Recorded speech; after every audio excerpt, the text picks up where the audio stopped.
Voilà, bien-aimés et amis visiteurs, nous vous disons bonsoir.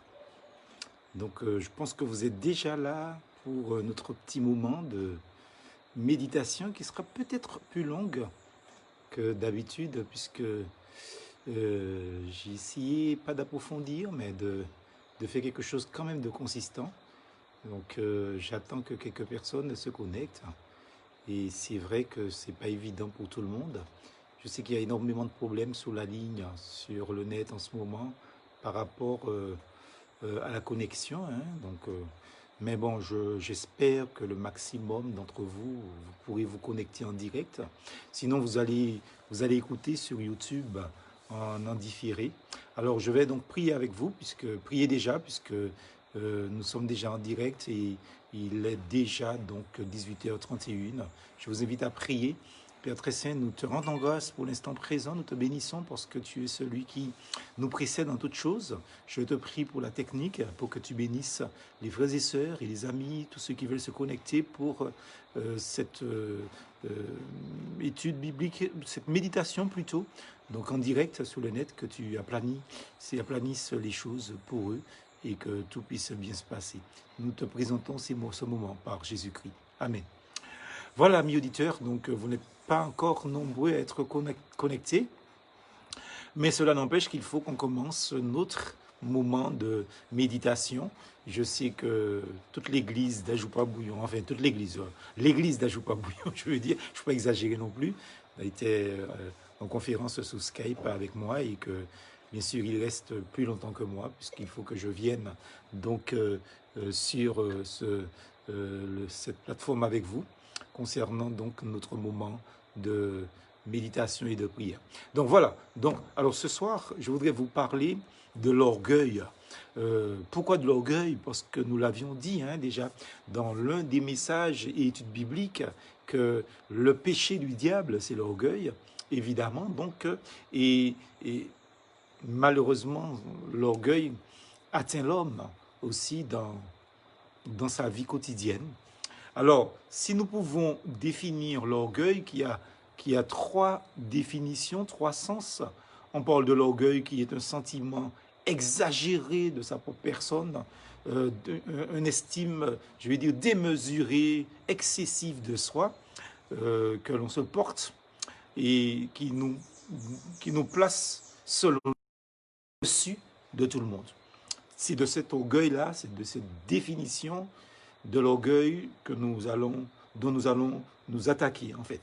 Et puis, il y a l'orgueil, par exemple, en créole, on dit souvent l'orgueil en homme, c'est toute fausse-lie. C'est-à-dire, c'est un sentiment de dignité, c'est une sorte de fierté légitime que l'on a. En ce sens-là, c'est plus une sorte de ressource dans et laquelle on puise pour pouvoir montrer certaines choses. Et puis, évidemment, donc, il y a le sens 3 où c'est une personne ou une chose qui est sujet de légitime fierté. Mais ces deux derniers sens ne nous intéressent pas. Ce qui nous intéresse, c'est ce sentiment exagéré de sa propre valeur, cette estime démesurée, excessive de soi-même qui fait que nous nous plaçons au-dessus des autres, de ceux qui se trouvent autour de nous. C'est de cet orgueil-là que nous parlons en ce moment dans cette méditation qui est plus ou moins méditation, plus ou moins étude. Mais moi je pense que ce qui est le plus important concernant cette thématique à comprendre, à apprendre concernant l'orgueil, c'est que Dieu le déteste. Ça c'est important. Alors dites-vous bien, si vous voulez vous en débarrasser, dites-vous que Dieu déteste l'orgueil, donc ce qui fait que ça nous empêchera de nous enorgueillir. Alors de peur que vous pensiez qu'il me faudrait adoucir mes propos, comme certains me disent de temps en temps, je vous invite à considérer la parole de Dieu, et c'est sur elle seule que je m'appuie pour affirmer tout ce que je vous dis, non seulement dans ce moment-là précis, mais dans tout ce que j'ai dit précédemment et dans tout mon ministère, je m'appuie sur la parole de Dieu simplement pour parler de cette thématique. Alors dans Proverbe 6, au verset 15 à 19, il est dit, il y a 6 choses que l'Éternel déteste. Vous voyez, donc le mot détester, donc c'est pas moi qui l'emploie, c'est la parole de Dieu. Et même 7 qu'il a en horreur, nous dit le livre des Proverbes, c'est-à-dire les yeux hautains, la langue menteuse, les mains qui versent le sang innocent, le cœur qui médite des projets injustes, les pieds qui se dépêchent de courir au mal, et puis le faux témoin qui dit des mensonges. Et puis il y a aussi celui qui provoque des conflits entre frères. Donc vous voyez, donc voilà, il y a 6 choses que l'Éternel déteste et même 7. Donc il nous donne donc ce pactage, cette panoplie aussi. Et puis si on fait un saut en avant dans ce livre des Proverbes, au chapitre 16, au verset 5, il est dit « Tous ceux dont le cœur est orgueilleux font horreur à l'Éternel. C'est certain, ils ne resteront pas impunis. » Donc voilà ces 2 textes que nous prenons comme base, comme support de notre méditation. Et vous pouvez observer dans Proverbe 16, au verset 5, que ce n'est pas seulement le péché d'orgueil qui est une abomination pour l'Éternel, pour Dieu, mais c'est la personne orgueilleuse elle-même qui lui est en horreur. Donc c'est ce que nous comprenons dans notre lecture de la parole de Dieu, évidemment. Alors, de tout ce que Dieu est, de tout ce qui lui est en abomination, qu'y a-t-il en premier sous la liste?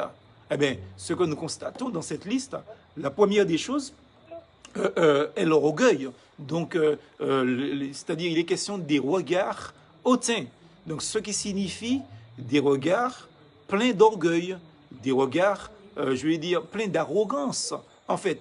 Donc, il ne s'agit pas de savoir comment le regard d'une personne se pose sur les autres, mais comment une personne se voit-elle et voit les autres. Vous voyez, donc c'est ce qui est important. Comment est-ce que je me vois? Et par rapport je vais dire, à l'idée que j'ai de moi-même, donc, eh bien, il est évident de quelle idée je me fais des autres. Ça, c'est important. Donc, une personne se voit elle-même au-dessus des autres, eh bien, on peut parler déjà qu'il y a là une racine d'orgueil. Donc, ça veut dire comme quoi qu'il les considère comme étant inférieurs à lui-même, qu'il les considère sans valeur véritable. Et nous savons que quand une personne considère son prochain sans valeur véritable, nous savons où est-ce que ça peut emmener, en fait, où est-ce que ça peut emmener, où est-ce que ça peut, je vais dire, ça peut arriver. Et concernant l'histoire de l'esclavage, par exemple, eh bien, c'est parce qu'une race s'est considérée supérieure que nous, les Noirs, eh bien, que nous en sommes arrivés à ce qui s'est passé. Nous étions pour ces personnes, en tout cas nos parents, en tout cas, et jusqu'à maintenant d'ailleurs, avec l'actualité, nous constatons que le racisme est encore présent, donc toujours présent, ça n'a jamais cessé. Eh bien, ça veut dire qu'il y a des personnes qui pensent qu'elles sont une race supérieure que les Noirs, et donc les Noirs sont des sous-hommes, en fait. Vous voyez, donc ça c'est une personne arrogante, c'est une personne qui est gonflée de son importance, et évidemment, ça ne peut rester sans effet négatif. Vous savez, le mot haine est un mot déplaisant. C'est une évidence. Généralement, nous demandons à nos enfants de l'éviter, éviter d'être haineux, haineuse, éviter donc d'avoir ce sentiment-là. Parce qu'il est menaçant, c'est un mot qui est venimeux et qui est destructeur, mais véritablement, je vais dire, destructeur. Lorsque nous éprouvons de la haine, eh bien, cela signifie généralement que nous détestons certaines choses. Nous cherchons à les éviter, nous voudrions les détruire, nous en disons du mal et nous les rejetons. Donc ça, c'est la haine. Nous faisons tout notre possible, en fait, pour les oublier, n'est-ce pas? La haine dans le cœur de Dieu est une haine juste. C'est pas la même chose que la haine dans le cœur de l'homme. Vous savez, une aversion et une répulsion entière et absolue. Donc c'est ça la haine dans le cœur donc de l'homme. Et dire que quelque chose est une abomination pour Dieu, donc cela signifie qu'elle est une puanteur, c'est-à-dire comme si ça sent pas bon dans les narines, en fait, ce que ça veut dire. Donc c'est ainsi que Dieu ressent l'orgueil, en fait, il le hait, c'est une puanteur à ses narines, entre guillemets, bien sûr, c'est une abomination absolue, en fait, pour Dieu. Alors, vous connaissez, dans le Nouveau Testament, pardon, dans l'épître de Jacques, au chapitre 4, au verset 6, il est dit « Dieu résiste aux orgueilleux, mais il fait grâce aux humbles. » Jacques ne dit pas que Dieu se contente d'ignorer les orgueilleux ou de les éviter ou de prendre ses distances avec eux. Non, en fait, il leur résiste. Dieu résiste aux orgueilleux. Donc, il œuvre en fait en position ouverte avec les orgueilleux. Il leur fait la guerre et les contrecarre. Il contrecarre donc leur activité, il contrecarre leur fonctionnement. L'orgueil, en fait, qu'on le veuille ou non, quand nous lisons l'Ancienne Alliance en particulier, on constate que l'orgueil provoque même la colère et l'indignation divine. Ça l'irrite, ça le fait réagir et évidemment, ça le déplaît plus que le mot, mes mots là en ce moment ne pourraient donc l'exprimer. Alors, à la racine de tout péché, ce qu'il y a, c'est l'orgueil. L'Écriture, la parole de Dieu, enseigne aussi que l'orgueil est un précurseur de toutes les autres formes de péché.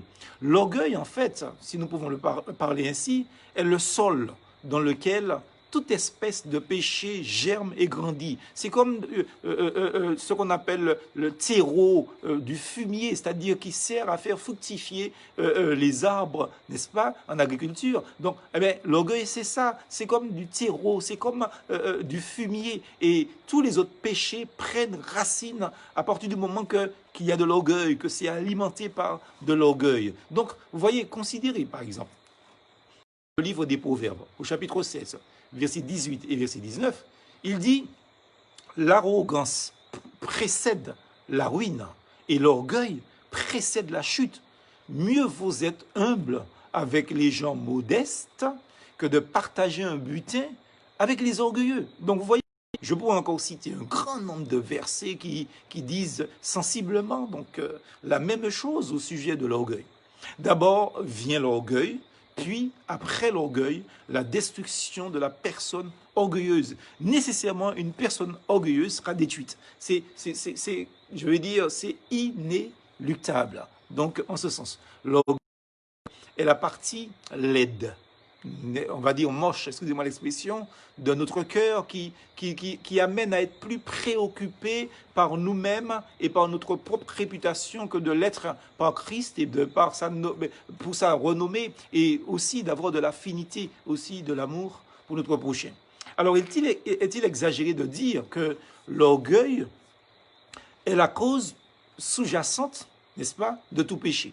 Parce qu'il y a des personnes qui disent, oui, mais vous exagérez. Enfin, déjà, ce n'est pas moi qui le dis, c'est la Bible qui l'affirme. Et moi, je vous dis que je dis ce que la Bible nous enseigne.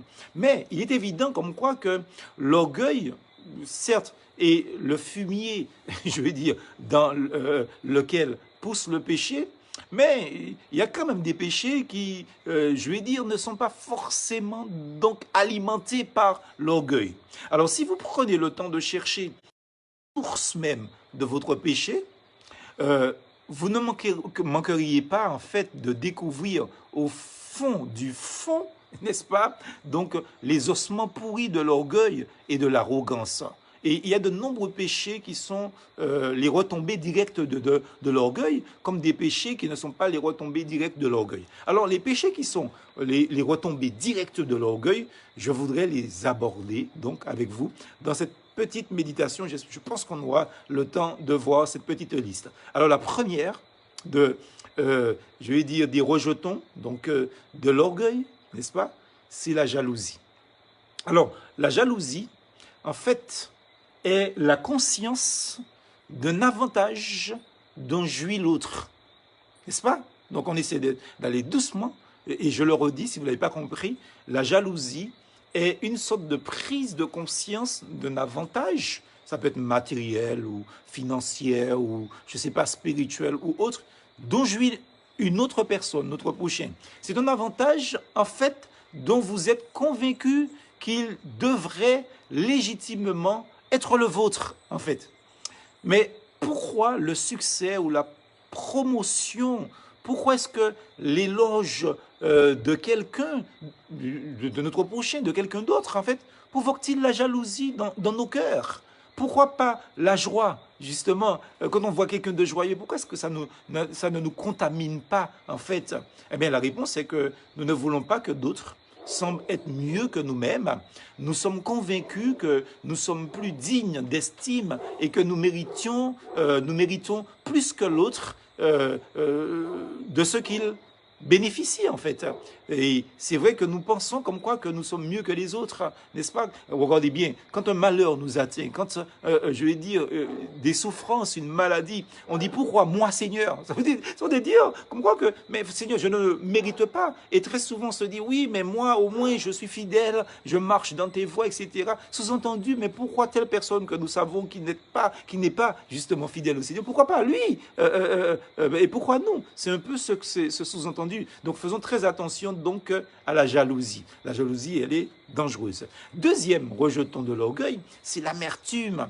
Justement, vous savez, l'amertume, c'est ce sentiment amer. D'ailleurs, il y a cette racine amertume, donc il y a cette racine dedans. C'est ce sentiment amer dans nos âmes lorsque quelqu'un nous a offensés, lorsque quelqu'un, d'une certaine manière, nous a escroqués, en fait, ou n'a pas réussi à nous remettre ce que nous pensions qu'il nous devait. Donc, on devient amer. Mais pourquoi cela provoque-t-il notre amertume? Eh bien, parce que, tout simplement, cela nous fait mal.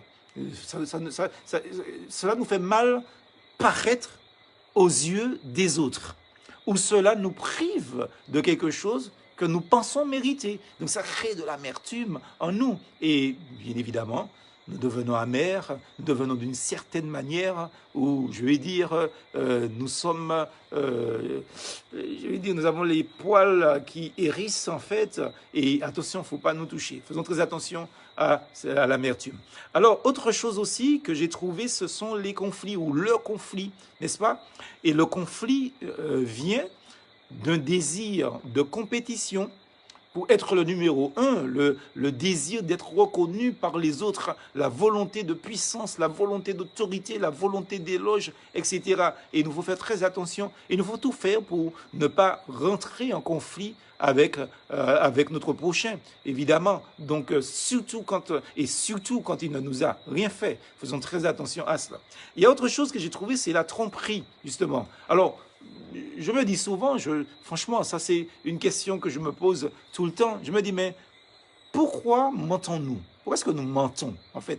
Pourquoi est-ce que nous trompons notre prochain, nous nous trompons les uns les autres? Pourquoi est-ce que nous parlons en employant des termes plutôt que, au lieu d'être francs, au lieu d'être directs? Et vous savez que les personnes qui sont francs, les personnes qui sont directes, eh bien, ces personnes-là n'ont pas d'amis, réellement. Parce que les gens n'apprécient pas la réalité de la franchise, bien sûr. Alors généralement, pourquoi est-ce que nous mentons aux autres? Eh bien, c'est parce que nous espérons gagner quelque chose pour nous-mêmes que nous pensons mériter, ou bien que nous le faisons pour cacher quelque chose dont nous craignons qu'elle puisse nous faire mal paraître aux yeux des autres.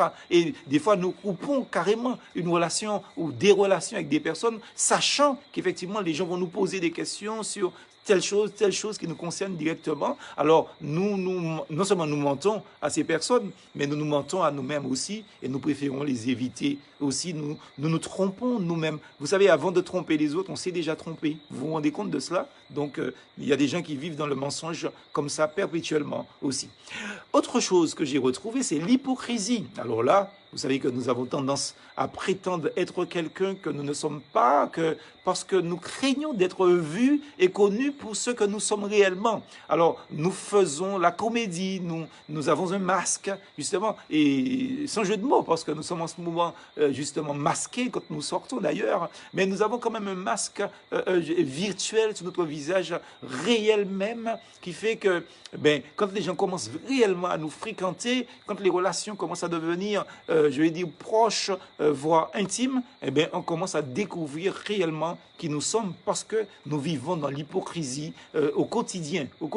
Et dès qu'une petite chose nous concerne, on voit tout de suite qui nous sommes réellement. Et très souvent, les gens ont tendance à dire, mais il m'a étonné par sa réaction, ou elle m'a étonné. C'est pas comme ça que je le connais. Eh bien, justement, c'est comme ça que la personne est. Mais avant, la personne faisait l'hypocrisie. Mais dès que vous touchez quelque chose directement lié à la personne va vous envoyer balader, la personne va vous envoyer promener, la personne va vous dire tout ce que qu'elle a sous le cœur, parce que véritablement, c'est ça la personne réellement. Et puis, il y a autre chose dont il est question, c'est la calomnie aussi. Alors, là aussi, on se pose la question, hein, donc il me semble qu'on a dit ça, non, on a parlé donc de la tromperie, donc l'hypocrisie, donc la calomnie. Et on se pose la question, mais pourquoi parlons-nous négativement des autres? Moi, j'ai jamais compris ça. Pourquoi médisons-nous sur les personnes, sur les gens? Alors peut-être parce que nous avons été nous-mêmes blessés, je ne sais pas, et que nous voulons notre revanche, ou encore nous voulons nous faire accepter par d'autres personnes de qui nous avons besoin d'obtenir la faveur ou les faveurs, le respect aussi, et nous n'avons pas trouvé d'autres moyens que de les abaisser à leurs yeux aussi. Et il faut faire très attention, ne calomniez pas les gens. Donc je pense que c'est pas bien de parler négativement des autres, parce que le Seigneur nous demande de ne pas le faire. Et puis enfin, donc il y a ce qu'on appelle la avidité. La avidité, à sa base, c'est le désir de faire plus que ce que Dieu veut ou permet pour notre propre bénéfice, pour notre propre avantage. Et l'orgueil est le tisonnier d'ailleurs qui attise les feux du matérialisme.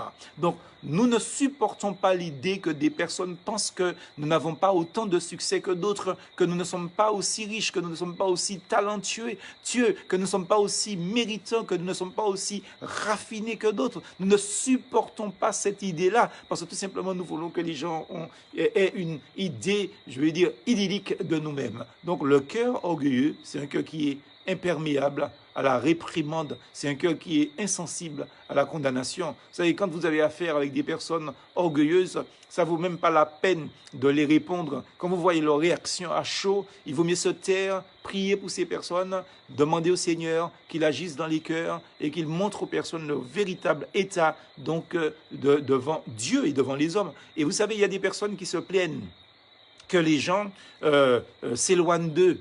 C'est-à-dire que les personnes orgueilleuses, en fait, ils ont un principe, je veux dire, ils ont un trait commun, c'est qu'ils ont cette capacité de créer le vide autour d'eux. C'est-à-dire que plus les gens les connaissent, plus les gens s'éloignent d'eux, en fait.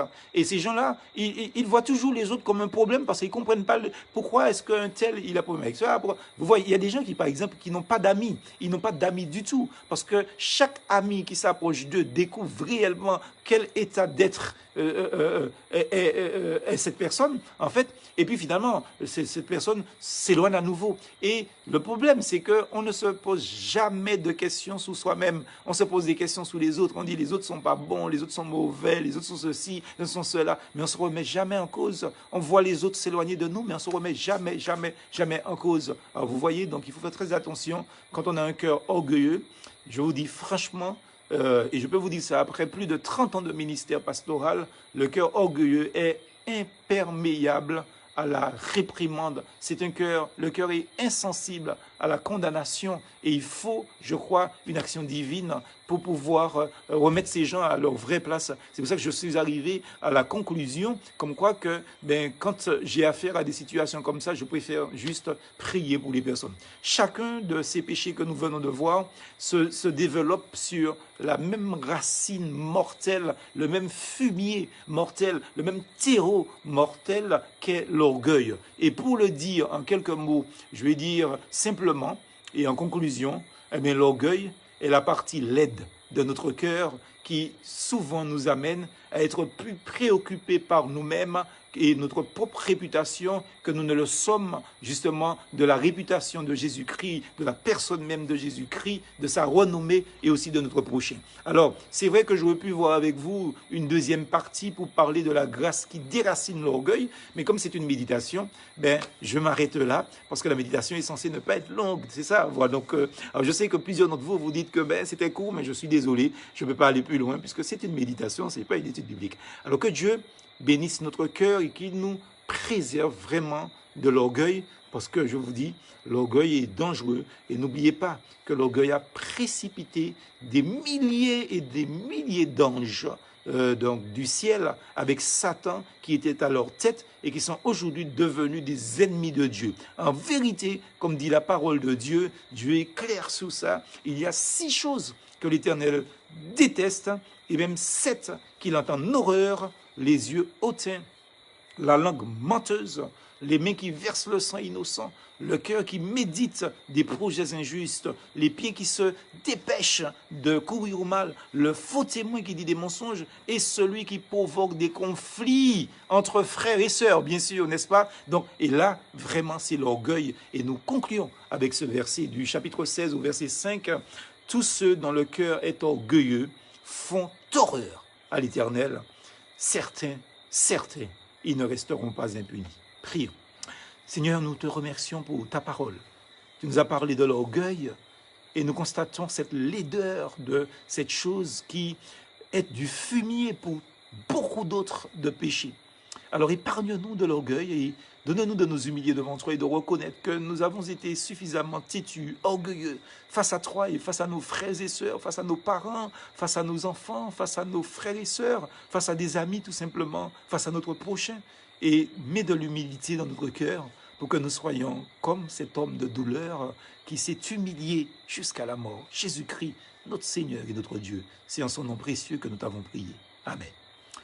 Voilà, très chers amis auditeurs, je vous dis, plus force en Jésus. À vendredi, si Dieu le veut. Et prenez soin de vous. Et attention à l'orgueil.